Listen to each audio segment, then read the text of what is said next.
Well, welcome to your. Is this your guys' first WonderCon? It is. Yes. Yeah. How has it been so far?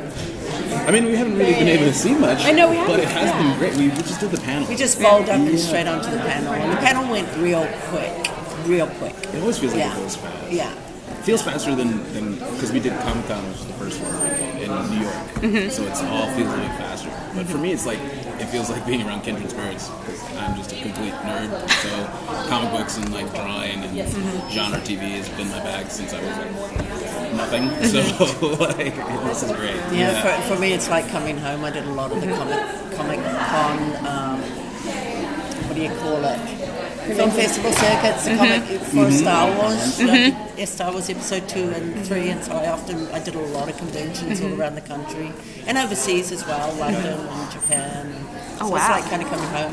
I love. My favorite part is the comic book, the artist selling. I love That's to my do that first today. convention. It's So really, I want to go. Absolutely. I love conventions. Yeah. So what did you guys think when you first got the script?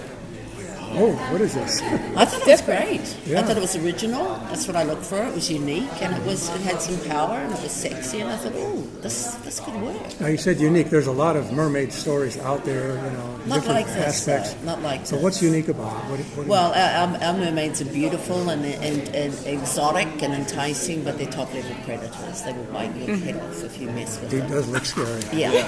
So basically, they're basically we're hoping that Siren will do for mermaids what other shows have done for vampires and werewolves and what have you. But I like it because it kind of takes it out of this realm of the magical, you know? It doesn't. It's not kind of like this effervescent, magical, sing-songy, sparkles and Tinkerbell kind of thing, which is great. But I love that we take it and we put it in the context of the world that we recognize and how we would, the first thing that we would call like some human fish person out of the ocean is probably mermaid. Probably Siren, one of those two things. So it feels like we don't have the words to really describe what these creatures are, adequately, and we're just reaching for the first myth that we can, associate with it. So I really think that perspective for them is something that's really different and really fun because it gives us so much to Well, it play hasn't with. been done. You haven't seen it yet. Yeah. So it's original. It's not been done.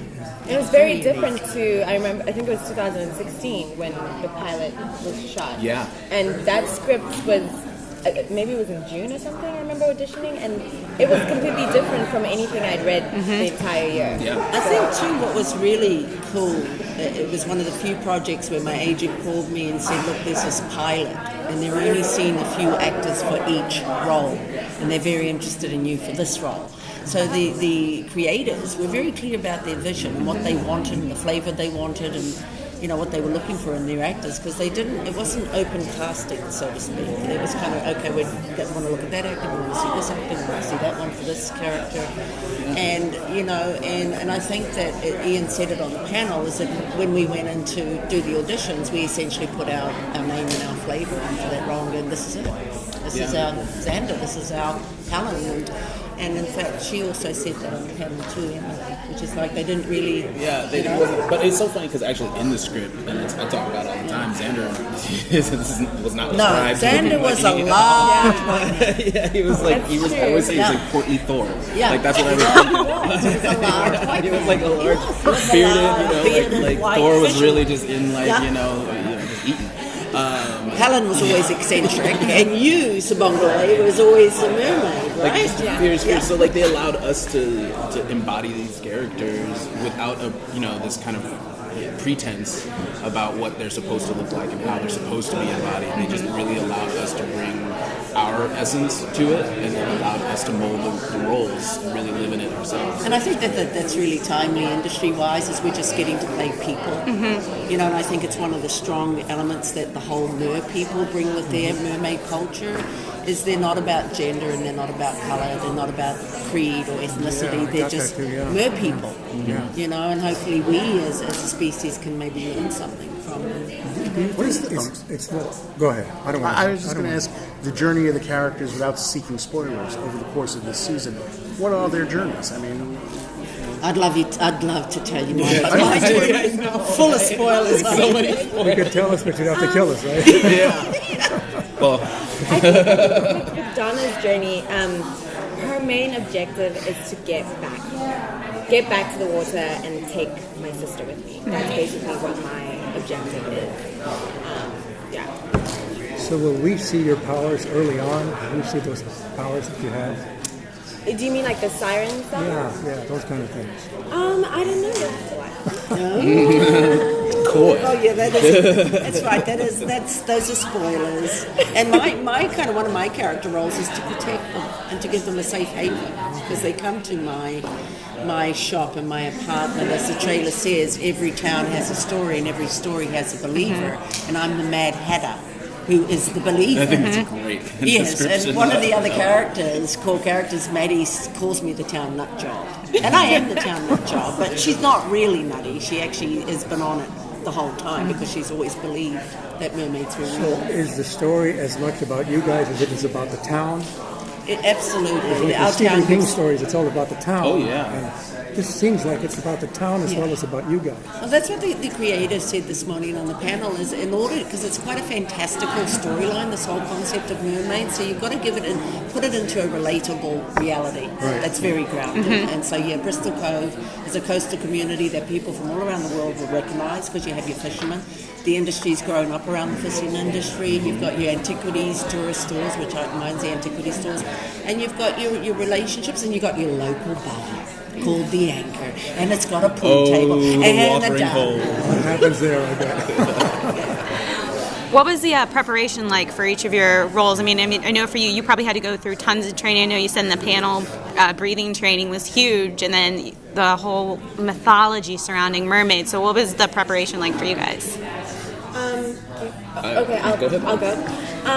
It was, like the swimming, getting the breath holding training, definitely also getting into the mythology of mermaids and stuff, because obviously I've heard about it, had watched Ariel and all of that kind of thing, but actually researching what different cultures views on it.